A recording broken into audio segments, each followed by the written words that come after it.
Coucou, on se retrouve cette semaine pour une nouvelle vidéo qui va concerner plus le travail qu'on fait avec l'abeille asso et la vision des choses qu'on a des stages, des volontariats à l'étranger et notamment du volontourisme. Parce qu'en fait, quand j'ai créé l'abeille asso il y a 4 ans, j'avais une vision des choses qui était complètement différente que celle que j'ai aujourd'hui, notamment par le fait de mes voyages, mes expériences, mes études, etc. Et du coup, j'aimerais vraiment te la partager parce que je pense que ça peut être utile si tu pars en stage, en volontariat ou que ça peut t'aider à changer de point de vue sur certains trucs. En créant l'abeille, j'avais vraiment à cœur d'aider des pays en voie de développement, comme on l'apprend à l'école, des pays pauvres. Je sentais que j'avais un peu un rôle en tant que Française et personne assez privilégiée de ma situation, de devoir aller aider les autres et notamment ça à l'étranger. Et du coup, depuis, j'ai clairement plus du tout la même vision des choses, même si je pense que c'est des échanges qui restent encore très intéressants. J'ai plus du tout la même approche. Du coup, au début, j'ai appelé ça de l'humanitaire. Et en fait, je me suis vite rendu compte que c'était pas du tout de l'humanitaire quand on partait à l'étranger faire un volontariat. Au contraire, et que l'humanitaire, c'était un mot qu'on utilisait énormément en France et en Europe, mais pas à sa juste valeur. Puisqu'en fait, l'humanitaire, c'est vraiment aller porter secours à un moment donné, à un moment particulier, quel que soit ce pays dans le monde, par rapport à une catastrophe en particulier, que ce soit une guerre, une catastrophe climatique, etc. Et donc, il y a vraiment besoin de personnes qualifiées qui ont étudié ce type de métier et qui ont des compétences en relation avec ce qui se passe. Et du coup, c'est pas du tout ce qu'on propose avec l'abeille asso. Du coup, petit à petit, j'ai appelé ça de l'aide au projet de développement, puisque c'est le langage qui est utilisé aujourd'hui par la plupart des ONG, les grandes organisations mondiales, c'est de développer. Le développement, ça permet pour des organisations de mettre en place des projets à plus long terme par rapport à quelque chose en particulier, genre l'éducation, l'agriculture, le droit des femmes. Et c'est des projets qui vont durer de 3 à 25 ans, peut-être toujours. Et où du coup, on peut vraiment s'appliquer d'une façon un peu plus longue. Et du coup, pour moi, les étudiants à travers l'abeille asso pouvaient participer à ce type de mission. Pour moi, en fait, il est hyper nécessaire de comprendre qu'il n'y a pas vraiment de pays développés ou non développés. Développé, ça vient de notre vision européenne et occidentale des choses, où il fallait développer les autres pays pour justifier l'exploitation qu'on allait leur soumettre.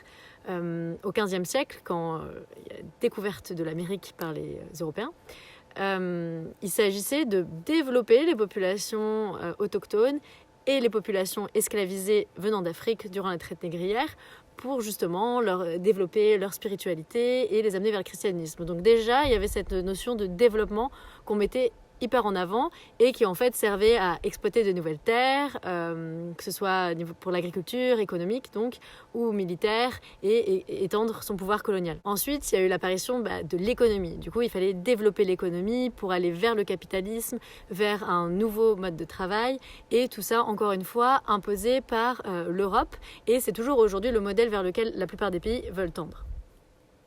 Donc en fait, on voit que l'Europe, elle a un peu imposé son rythme et son modèle au reste du monde. Du coup, cette vision de projet humanitaire, projet de développement, elle rentre vraiment dans cette vision toujours hyper colonisatrice en fait, d'aller devoir aider ailleurs pour aider à développer, puisqu'aujourd'hui, on ne va pas aider forcément à développer l'économie et le capitalisme, mais voilà, on va essayer de développer des choses sociales, une vision de l'éducation, une vision de l'agriculture, et du coup, ça me saoule parce que ces projets, ils n'ont souvent pas été construits directement en relation avec les populations, ils n'ont pas été repris par les populations locales et c'est toujours des Européens qui sont payés genre 3 000, 4 000 euros par mois qui restent sur place et qui travaillent avec des personnes locales puisqu'ils en ont besoin, mais au final qui servent toujours au même système capitaliste. Je dis pas que forcément tous ces projets sont mauvais, au contraire, il y a vraiment des choses super faites, mais il me semble que c'est hyper important de comprendre ces notions et de ne pas partir avec déjà tous ces a priori et ces points de vue, parce que je crois que c'est très mauvais pour nos rapports entre cultures et nos rapports entre populations et entre humains, complètement semblables. Ce qui a réellement commencé à changer mon point de vue, je pense que c'est mon voyage en Amérique latine que j'ai effectué 1 an après avoir créé l'abeille, 1 an et demi après avoir créé l'abeille asso. Et en fait, j'ai compris qu'il n'y avait pas un modèle de société, mais il y en avait énormément, il y en a plein. Et qu'en fait, on a essayé tout au long de l'histoire, de ces 500 dernières années, d'imposer le nôtre. Et ça, au détriment justement de leur développement et en bannissant leur culture, en bannissant leur manière économique et du coup aujourd'hui en les emprisonnant dans des dettes et dans plein de concepts qui correspondaient pas forcément et qui font qu'il y a des réelles frustrations qui se créent. Et du coup, je te dis, en Amérique latine, il y a énormément de cultures différentes, que ce soit des populations autochtones, des populations noires et afro. Donc voilà, c'est hyper intéressant de voir que là-bas, il y a beaucoup de mélanges de cultures et de traditionnels populaires qui s'effectuent. Et c'est là où je me suis rendu compte que voilà, on n'avait pas une bonne vision de projet, quoi. Du coup, j'ai rencontré des projets géniaux qui ne se construisaient pas vraiment dans cette vision européenne et plutôt alternative en fait. Et voilà, ça m'a grave ouvert les yeux. Aujourd'hui, j'étudie de la sociologie dans l'Institut des hautes études de l'Amérique latine à Paris. Et en fait, on étudie énormément toutes ces questions décoloniales pour sortir en fait de cette hégémonie des savoirs que l'Europe a imposée au reste du monde. Ça permet de démontrer que notre vision de la culture, de la nature, a été imposée par l'empire politico-économique de l'Occident sur le reste du monde et qu'il y a énormément d'autres alternatives et pas du tout que les projets que nous on valorise en France et en Europe en général. Et je pense que c'est quand même hyper important de continuer le travail fait avec l'abeille.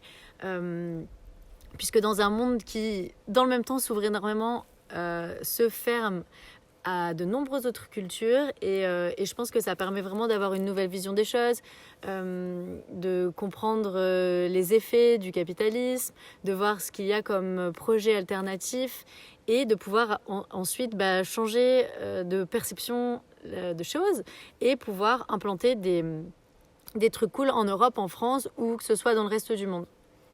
Parce qu'en fait, c'est un truc qu'on faisait, on a fait pendant beaucoup d'années. Par exemple, promouvoir des missions d'éducation, je sais pas moi, au Sri Lanka, en Indonésie, etc. Où les étudiants partent, travaillent pas beaucoup sur place. Après, nous, on a toujours choisi avec l'abeille des projets qui étaient pas payants ou très très peu, qui s'adaptaient plutôt aux conditions de vie locales, quand c'était proposé par les ONG. Et voilà, et du coup on a fait partir énormément d'étudiants et je le regrette pas du tout. Et il y a encore des missions qui sont sur internet parce que en fait j'ai des retours trop cool des étudiants, des structures et il peut se construire des choses bien et je crois que ça a fait énormément évoluer les points de vue des étudiants. Par exemple, moi quand je suis partie à 18 ans en Inde pour un stage, c'était pour un volontariat pour enseigner le français dans une école à Pondichéry.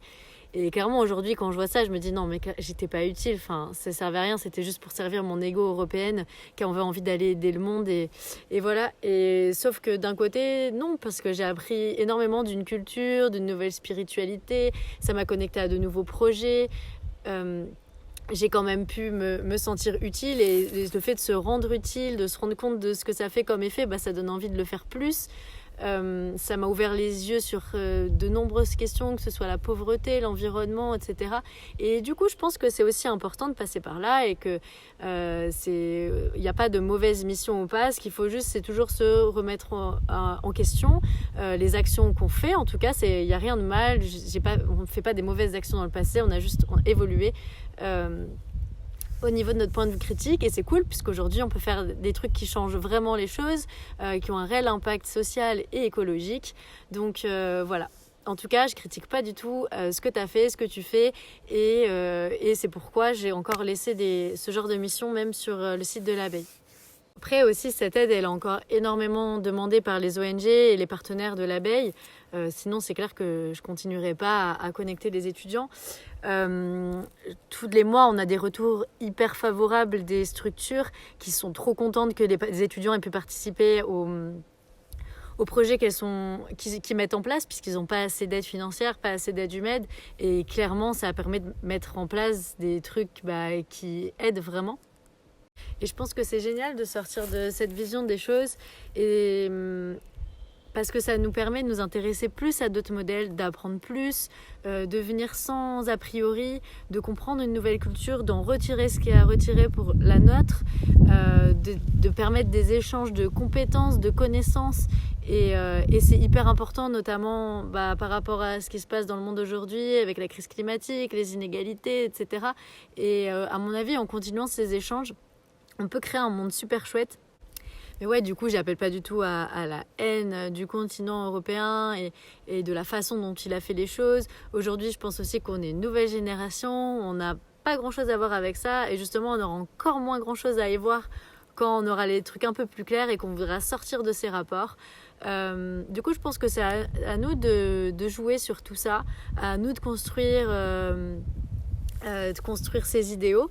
Et j'espère que tu en feras partie aussi. Donc voilà, j'espère que cette vidéo t'a donné envie d'en savoir un peu plus sur ce que c'est les études décoloniales, sur ce que c'est les questions de post-développement. En tout cas, si tu as des questions ou que tu as envie de lire certains auteurs, j'ai une bibliographie de malade puisque j'ai pas mal étudié tout ça cette année. Donc n'hésite pas à m'envoyer un message. Et si tu as des doutes ou des critiques par rapport à ce que je dis, parce que je comprends qu'on ait tous d'autres visions des choses, on n'a pas les mêmes expériences, je suis hyper ouverte, donc n'hésite pas à me le partager. La prochaine vidéo, elle sera sûrement sur l'agriculture et notamment la permaculture et les projets dans lesquels j'ai pu m'impliquer, comment mon intérêt a grandi pour ce sujet et cette problématique. Et du coup, je te ferai un peu un truc théorique et en même temps assez pratique avec d'autres vidéos de permaculture que j'ai tournées ici dans la finca où je suis. Regarde, je t'ai fait cette vidéo à côté de tous les avocatiers, il y a plein de petits avocats qui poussent.